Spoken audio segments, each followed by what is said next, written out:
Welcome to Cyberoam Online CCNSP Training Module 7. In this module, we'll be covering IPS, WAF, anti-spam, and antivirus. So let's have a look at the IPS module of Cyberoam. So what is an IPS? So IPS works as a second layer of defense, protecting the internal network from intruders after the firewall. So remember, it's an additional layer of defense or a second layer of defense. You need to have a firewall first to protect your IP addresses, which IP address you want to allow, which IP address you want to deny. However, the job of an IPS is to inspect the traffic after the traffic is particularly allowed by a firewall. Now IPS detects abnormal behavior and stop or reject the traffic. And majorly IPS comprises of two components, IDS and IPS. So these are the two components which comprise an IPS. People normally have an idea, okay, I've got an IPS, means it's going to protect my network. But they tend to understand it mainly comprises of these two components. So let's have a look on the IPS versus firewall. So what is the job of a firewall and what is the job of a IPS? Now the role of a firewall is to allow traffic depending on your allowed rules, whether you're allowing SMTP, FTP, HTTP, and DNS. And if it is not allowed or it's denied, depending on the drop rules, it'll see whether anything not explicitly allowed below, it'll just drop the traffic right away. However, it doesn't understand whether it's a good traffic or bad traffic, and that's when IPS comes into picture and it understands good traffic and bad traffic. So that's the role of an IPS, and when it understands that it has got a bad traffic coming in, it can detect, notify, and it also has the ability to take action as well. Now let's have a look at Cyberoam IPS. So Cyberoam IPS will give you layer 8 and IPS Tuner driven Cyberoam IPS identity-based IPS policies per user or per group. You've got identity-based alerts and reports. You've got visibility into applications, users. You can see which user has used what application, what is the source of that destination, and the usage of that particular application as well. Most importantly, you get an overview of the threat status and you get to see the top alerts, top attacker, and top victims, which is very, very important on a bad day when you come down to an office, and if you have an overview of the threat status, you understand, okay, my organization is to be attacked by this attacks, and these are the attackers. And if there is an internal attacker, it's very important to see the username or the identity associated with that attack. And it's also very necessary to see the top victims as well. We've got a separate internet threat response team who maintains the different signatures of our IPS, and we allow you to create multiple IPS policies rather than creating a single global policy or a blanket policy. We give you the capability to design separate IPS policies for separate servers if you want. So Cyberoam IPS uses signatures to identify the malicious activity on the network. It allows you to define multiple policies for multiple networks or hosts. It can be applied from the firewall rule, and you can create a rule to apply a single policy for all users or networks, or a different policy for different users and networks or hosts. So let's have a look at the IPS signatures in Cyberoam.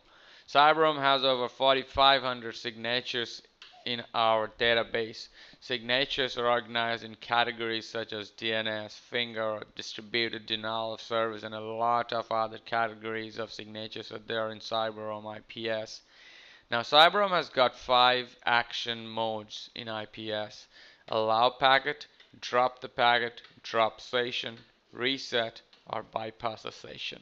Depending on how you like to configure your IPS signatures in what mode, you can select any one of these options. Certainly in most of the cases you won't be selecting allow packet until and unless you realize that you have selected the wrong signature. That's why we say it's very essential to see the logs after you configure an IPS. It might be a specific traffic is required for your server, which is detecting which is being detected by IPS as an attack. So you have to go to that particular signature and set allow packet for that particular signature, since that's a valid traffic for your server.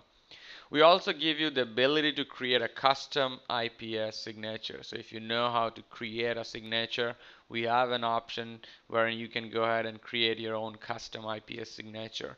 So custom signatures provide the flexibility to customize IPS for diverse network environments.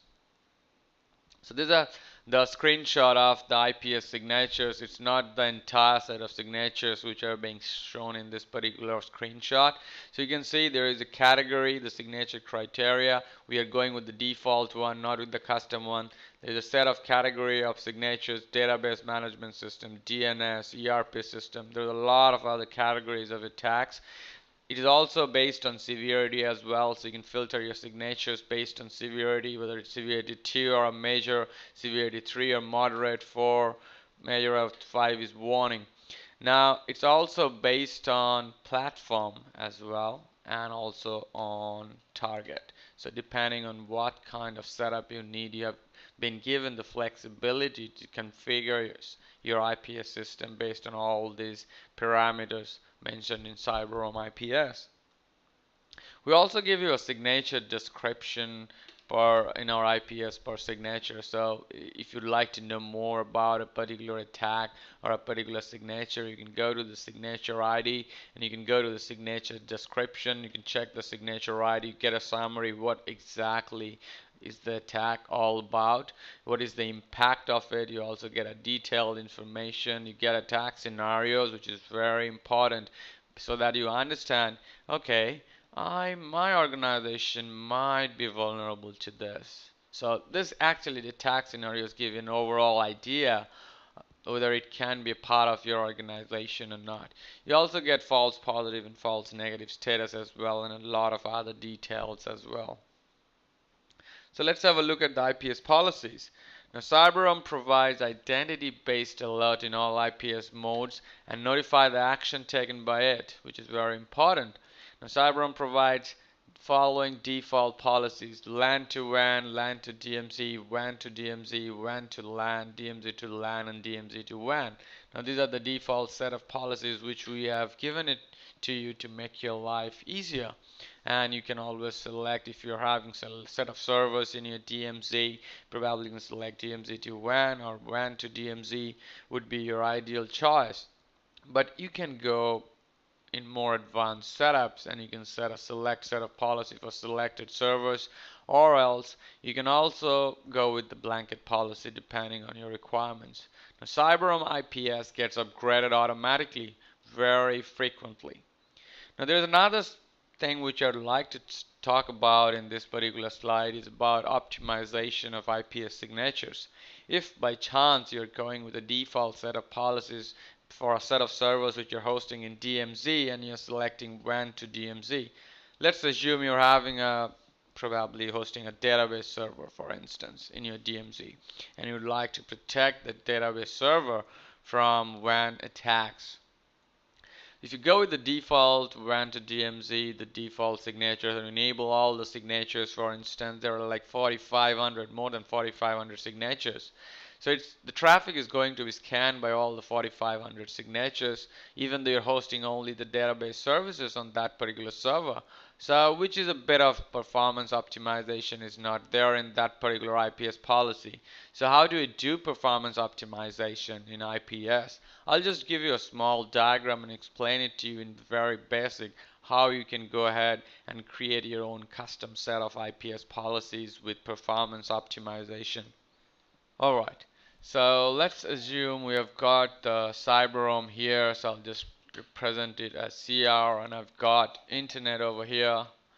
Now let's say I've got a LAN switch and I've got my LAN computers over here, so I'll name it as LAN. Now let's assume I've got another switch which is my DMZ, and let's say I'm hosting a web server over here, and this is my DMZ network. And I've got another switch connected to that, which is my DMZ2, and there I'm hosting my database server. Alright, now you are probably hosting your website or you're hosting your web server on a public IP address, and there is somebody accessing your website as well. And probably you are an e-commerce website giving online transactions, selling stuffs online. So when somebody enters a credit card number to buy something, the web server contacts the database server to verify the credentials and all those details. And after that, the database server replies to the web server, and then the web server verifies it and accepts the transaction. Now, in this typical scenario, I'm sure you will be having a rule from DMZ1 to DMZ2. So let's say DMZ1. So DMZ1 to DMZ2 allowing this particular communication. However, from LAN to DMZ, there shouldn't be any rule ideally, or LAN to DMZ2, there shouldn't be any rule ideally as well. Now, since you're hosting a web server, there should be a IPS policy. I'll write it as IPS. There should be an IPS policy from WAN to DMZ1. Now, in this particular IPS policy, I'll just mention it as WAN. Alright, so in this particular IPS policy, do I need to enable all the signatures? If I do go with the default all the signatures policy, it'll be scanned through all the 4500 signatures, which I don't want. So what I'll do is I'll optimize this particular IPS policy and I'll enable all the web signatures over here. That's it. So that it just goes through all the web attacks and protects all your web attacks. Now I'll have a similar policy from WAN to DMZ2 as well. So what signatures would I enable on this? Yes, you guessed it right. I am hosting a database server, so I will just enable all the database signatures on this WAN to DMZ2 instead of enabling all the signatures. Now, some people think, oh, okay, that's all right. Now, do I need to enable anything from DMZ1 to DMZ2? Some people might have told or guessed it as yes, some people might have guessed it as no. The right answer would be why not? Because the web server is contacting the database server. So I'll just write it DMZ1 to DMZ2. Yes, I do need an IPS. In case if the web server gets compromised, the attacker can launch an attack on the database server and compromise the database server as well, which is what we don't want. So we want to protect the database server as well if this particular web server gets compromised, so that nobody can attack or launch an attack on the database server. So what IPS policy or what signatures should I enable on this? The same one, database. The same thing, the database signatures will be enabled on DMZ1 to DMZ2. And that's fairly in basic. It will give you an overall idea how to fine-tune IPS policies with different signatures. This is in very basic. This is how you do it. Alright, so we'll get back to our presentation. Right, so let's see what is WAF, which is Web Application Firewall. So let's get to the WAF basics. So Cyberoam WAF is to secure websites and web-based applications in organizations against attacks such as SQL injection, cross-site scripting, URL parameter tampering, session hijacking or buffer overflows, and a lot of other web attacks are protected by Cyberoam WAF. It also includes OWASP top 10 web application vulnerabilities as well. So let's see how Cyberoam WAF protects your web server. Now, Cyberoam's WAF module follows the positive protection model.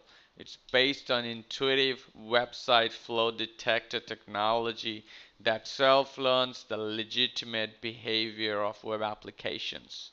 It is deployed to intercept the traffic to and from the web servers to provide an added layer of security against attacks before they can even reach the web applications.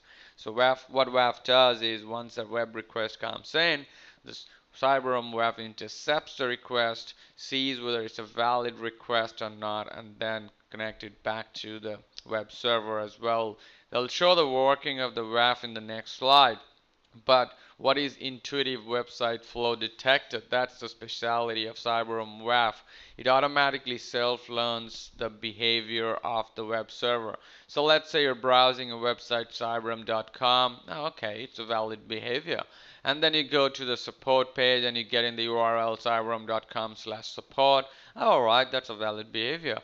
Now, the moment you type in cyberoam.com/admin, Cyberoam WAF says, wait a second, no, I don't know this. I haven't ever learned this, that there is a page like cyberoam.com/admin. I'm not going to allow that, and it throws you an alert on that. So it learns the flow of the website. It learns the flow, how the website is structured. So that's the intuitive website flow detector. So let's see how WAF works. So this is how the WAF works. You're sitting somewhere over here. You can be a hacker, or you can be a client or a web user. You initiated a request to the website. Cyberoam stops the request. Initiates a fresh request to the web and application server.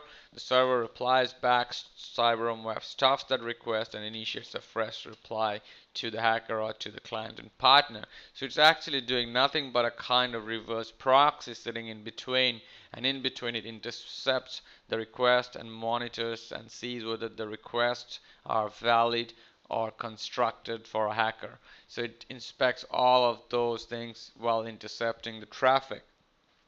Alternately, it also does SSL offloading in Cyberoam WAF, which secures encrypted or SSL connections.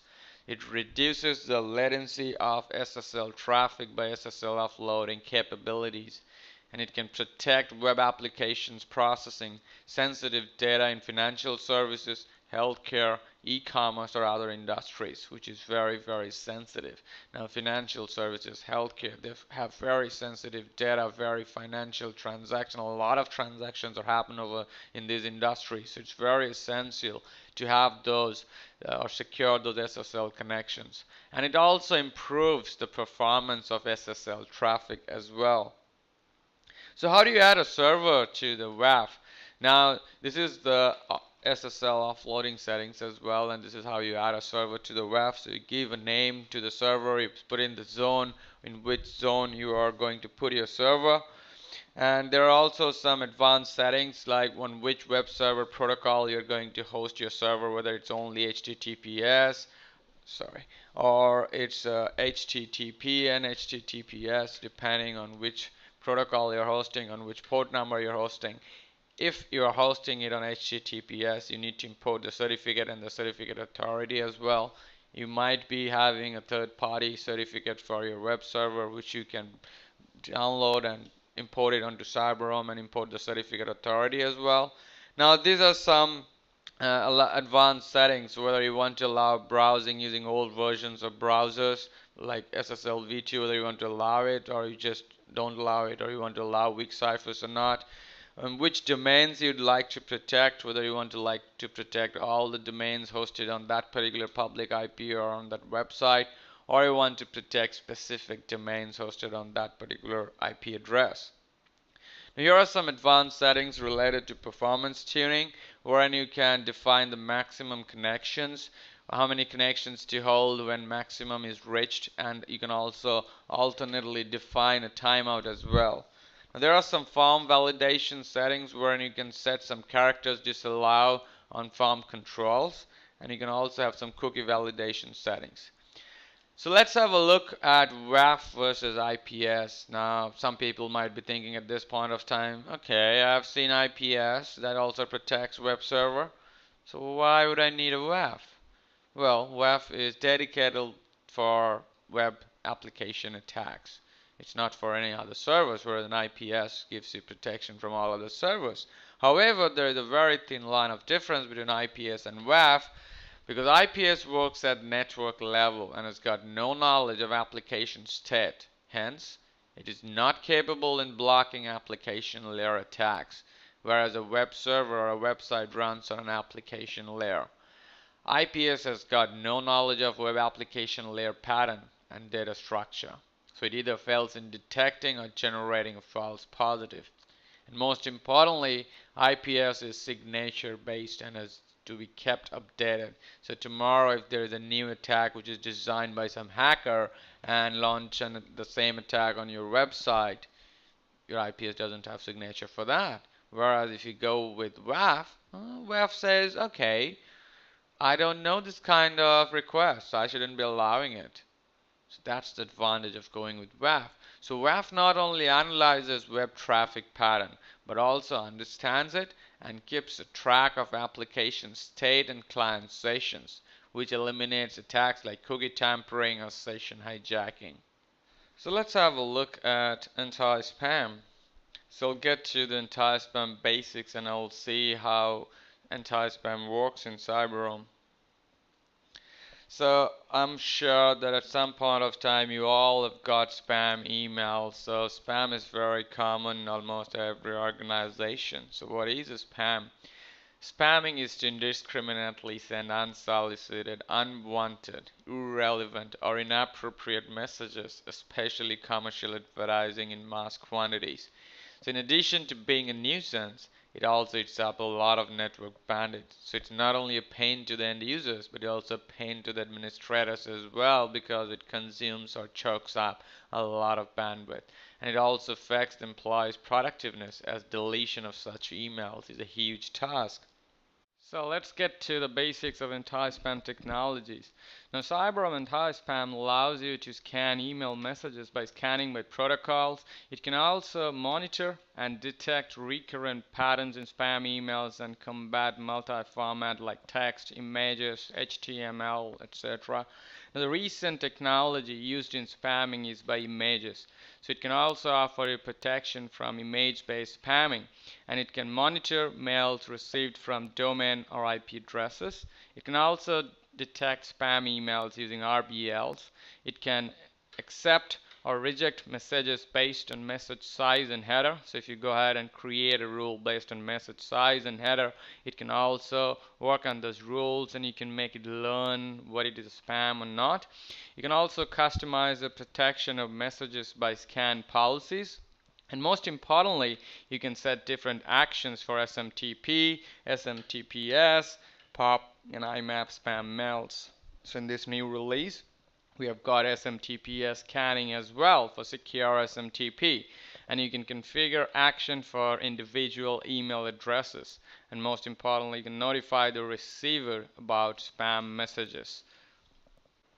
Now, the first layer of spam protection is IP reputation. So this feature is available as verify sender's IP reputation. You can go to the Cyberoam GUI and you can go to anti-spam and configuration in the web admin console.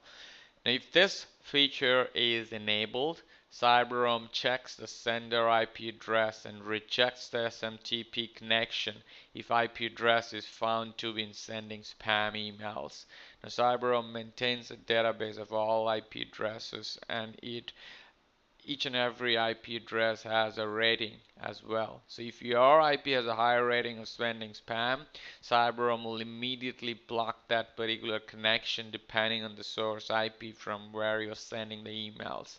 So as a result of which the mail will never ever enter your network. The connection itself, the first connection itself is dropped. So you save a lot of bandwidth and you don't have to check for those emails in quarantine area and all that. So it saves a lot of time for the administrator and for the end user, and it also saves a lot of bandwidth as well. But one is required to purchase the license of Gateway Anti-Spam module to get this feature. So how do you enable that? Since you're already at the GUI, you go to anti-spam and IP reputation, and this is where you enable IP reputation. So once enabled, the IP reputation layer starts working. There are some additional features like SMTP mails greater than this size should not be scanned, or you can specify an action for an oversized email as well. There are some header to detect for the recipient, for POP and IMAP as well. Now the second layer is the RPD technology. Now Cyberoam focuses on detecting patterns in spam attacks rather than on a lexical analysis of the contents in each email. And that's why it's so effective. A lot of vendors will do a lexical analysis. However, we don't do that. We try and focus on detecting the different patterns in spam attacks. So RPD, commonly called as Recurrent Pattern Detection technology, probes to gather information about massive spam outbreaks from the time they initiated. So there is another layer which is RBL, which is the real-time blacklist. Now this RBL in Cyberoam Anti-Spam solution offers you real-time spam protection over SMTP, POP3, and IMAP protocols. It also protects organizations from zero-hour threats and blended attacks that can involve spam, malware, botnet, phishing, trojans, and a lot more. Now let's see how Cyberoam Anti-Spam works. So the spammer sends an email, it comes to Cyberoam Anti-Spam engine. Now here, what Cyberoam Anti-Spam engine does is it's a small algorithm which creates a pattern value. Now once the pattern value is created, it sends the pattern value to the local cache for classification. If it's a match, it decides, okay, I know whether it's a spam or not spam. If there is no match, for instance like this, it sends to the nearest ComTouch spam detection center where it creates the pattern value as well, and then it gets the response and finds out whether there is a match or no match.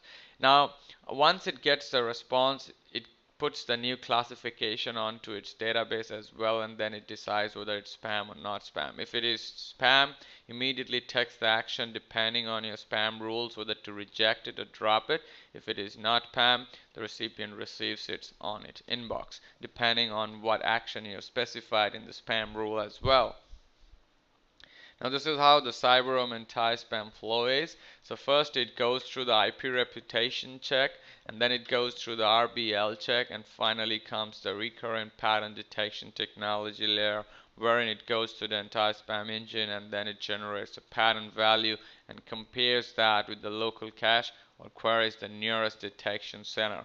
Now by default they've given you 4 rules in anti-spam. However, you can go ahead and create 2 more rules, one for spam and one for probable spam. Now the details of the rules, whether you can specify your actions as reject, drop, there's different actions for POP3 and IMAP as well. Now this is how an anti-spam rule looks like. So you can see the recipient email address and sender email address. You can leave that to any until and unless you have any custom requirements for your specific organization. You've got an inbound anti-spam module and an outbound anti-spam module, which ensures that for inbound there will be no spam coming into your network. For outbound, nobody will be able to send out spam through Cyberoam. Now if the inbound anti-spam module has identified the mail as spam, and there are 3 more options: probable spam, virus outbreak, or probable virus outbreak. So you can define the action depending on these various parameters over here. Now what is probable spam? I'm talking a lot about probable spam. Now probable spam is what Cyberoam thinks it to be a spam, but it might not be a spam as well. Now the best example would be a mass mailer or a marketing mailer which Cyberoam thinks it to be a spam. But in reality, yeah, probably it's not a spam for your organization, because you are the one who is either getting those marketing emails or you're sending out those marketing emails in bulk. So depending on your requirement, you can customize and fine tune your spam rules, and you can add on to Cyberoam's custom rule base. Now let's have a look at the anti-spam rules, and let's have a look at the spam digest. Now we've got a quarantine area in Cyberoam for spam digest and quarantine as well. Now the quarantine area is around 5 GB of hard drive space is reserved for spam and virus quarantine emails, wherein the administrator can log in and they can check their quarantine emails. Now you also offer you spam digest settings, wherein you can enable spam quarantine digest, and you can set up an email frequency at hourly, daily, or weekly. Now in this spam digest, Cyberoam will automatically send an email to all the users with the hyperlink, and the users can directly click on the hyperlink and they can check their own quarantine area. If they find, or if they think that probably this mail is not a spam, you've got an option or a button for releasing as well. So the moment you click on the release button, immediately the mail comes to the user's inbox. So there are some settings for the spam digest. You can probably configure it if you want to. However, this is a very good practice for the end users to give complete visibility of their own account. And if they feel it's not a spam, they can anywhere click on the release icon and they can get the email in their inbox. And you can enable scanning in Cyberoam per zone wise for a user or user group, or on a host or host group as well. So let's see how Cyberoam antivirus works. So we'll get to the antivirus basics and we'll see how Cyberoam antivirus offers you protection. So what is a virus? A virus, you already know, it remains in the memory and duplicates when the program containing it is run. Now a virus always operates without the knowledge or desire of the user. Viruses are written for a specific purpose. It can be a research project, prank, vandalism, attack products of a company, distributing messages or financial gains, theft of identity, or even spying a user's computer and activity. Let's see how antivirus in Cyberoam works. Now in Cyberoam, we've got more than 4 million signatures for viruses, and we offer you bi-directional scanning of web and email, which is very important. We scan, upload and download for all files for web and email protocols. We've got a self-service quarantine area for virus as well. As I was talking in my earlier slide, there is a 5 GB of hard drive space reserved for mail and web as well for virus and spam quarantine. And we can scan all these protocols like HTTP, HTTPS, FTP, SMTP, POP3 and IMAP as well. The layer 8 impact. You get identity-based virus reports, which is very important for an administrator. So administrator knows, okay, this particular user is infected with this virus. This is the victim, so I need to take an action on his computer now. You get instant visibility into the attacker or victim, and you've got identity-based quarantine policies which you can create on your own. So let's have a look at the web antivirus configuration. Now this is a kind of alert message which you get. So the URL you're trying to access has been blocked as it contains the malware ICAT test signature or whatever malware it's containing. So this is a meaningful message which the users get when they get an antivirus alert like this on Cyberoam. Now for the HTTP and HTTPS configurations, we have seen that for SSL scanning or for HTTPS scanning we use SSL bridging. And this particular setting, the deny unknown protocol, if you enable that, by default it's enabled. And deny unknown protocol, which means deny protocol that doesn't follow RFC standards. Now there will be a lot of websites wherein if you check the logs you'll be seeing disable deny unknown protocol to access this website, which means those websites are not following RFC standards. So it's all up to you. By default we leave it to enabled. You can go ahead and disable that if you are not able to access certain websites which is not following the standards. Allow invalid certificate. This is another security setting which allows web which has got an invalid certificate. It can be not trusted, it can be expired. So any website which is using an untrusted site or website, certificate, or it's an expired certificate, Cyberoam will block that. Now by default if you leave it to enable, okay, it will allow that website to be accessed. However, there are two modes of scanning. One is real-time and one is batch. In real-time, Cyberoam scans the file in real-time. So once you download a file, while the file is being downloaded, Cyberoam is scanning. So this is in live. Whereas in batch mode, the entire file is downloaded and cached and then a scan is performed, and hence it's a bit performance intensive, and if you are downloading big chunks of file frequently, it's better to set it to real time, which is a faster. So I'll just show you a reference link in order to understand it in a better manner. So you can see that there are two modes. It's a knowledge based article. You can go to kb.cyberoam.com over here, and then you can refer to the real-time and batch mode over here, and you can see it is recommended to configure. There's a small note at the bottom. So it is recommended to configure real-time mode to avoid if you have to frequently download bulk files. Alright, so when Cyberoam is configured to scan HTTPS traffic from malwares using self-signed CA, the browser will show certificate error. So when we'll do the labs, we'll be seeing that Cyberoam is throwing an error, a warning message, proceed anyway. For that, you need to download the Cyberoam CA or Certificate Authority and install it in your browser. So it's always recommended to install self-signed Certificate Authority in browser. This point is very important, or you keep on getting those warning messages. Now, if you want more information on how to install certificate in browser, you can follow this our KB link, which will guide you on how to install the certificate in your browser. So that brings us to lab 20, wherein we are going to test antivirus signature ICAR over SSL and HTTP. So let's do the labs. So let me just remote into my lab infrastructure. Alright, now the first thing what you need to do is, as of now I'm an authenticated user, as you can see in the screen with the user John. So as of now I'm going via this rule ID 2.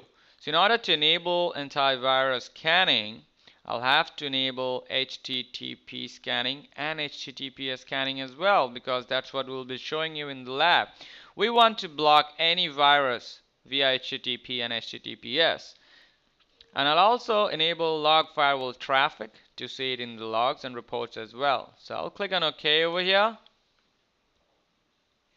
Now I'll test this on ICAR test virus, so don't worry about it. Go to icar.org and here you can get some sample viruses to download and test it. So here I'll go to icar.org and I'll click on download anti-malware test file. And I'll go to download. And I'll scroll a bit to bottom. Now this is for standard protocol using HTTP. So first let's test that. And here I get an antivirus alert from Cyberoam. And let's test for SSL as well. So you can see here for HTTPS. So let's test the same thing for SSL. And I do get the same thing as well. However, I'm getting a privacy error because I haven't imported the Cyberoam CA certificate or CA authority. So I'll go to advanced and I'll say proceed to secure icar.org and I'm getting the same alert, which means it's working. So I'll come down to the dashboard and here I can see recent web viruses detected. It says secure.icar.org and the user is John, and you can see the same in logs and reports as well. So that brings us to the end of this lab. Let's continue with the presentation. Right, now let's have a look at the FTP antivirus configuration. So there is only one setting that files greater than this size should not be scanned. So you can set that particular size according to your requirements. If you are an organization downloading big files for FTP, you need to tune that size as well. Now there's a small note at the bottom. This configuration allows bypassing files that are greater than specified value. Now let's have a look at the mail antivirus configuration. Now in SMTP and POP3 you've got different scanning rules. Now in SMTP you can specify a sender or a recipient, whether you want to enable scanning or not, whether you want to quarantine or not. Of course you're going to quarantine that. Now this notify sender, if you enable that, that's gonna notify the sender that this mail has been blocked because of this virus. Now there are certain block file types. You can select which files you would be allowing and which files you won't be allowing via emails. You can probably block video files, audio files, executable files, and there are a lot of other files. Now here also we don't check the extensions only. We can check the extension as well as the MIME headers, because there are a lot of smart people out there who will change the extension from .exe to .doc so that they can transmit the virus. Now we can check MIME headers, as a result of which even if you change the extension, doesn't matter to us. And then you can specify the receiver action, and you can also notify the administrator as well, whether you want to don't deliver or you want to suspicious file you want to don't deliver as well. Now, in case of protected attachment, there is another option, remove the attachment and deliver the original email. You can probably use that option as well. So this is what I explained it to you. And that brings us to the end of this particular module, and the next module we'll be doing is VPN. So thank you for attending the presentation. See you in the next module.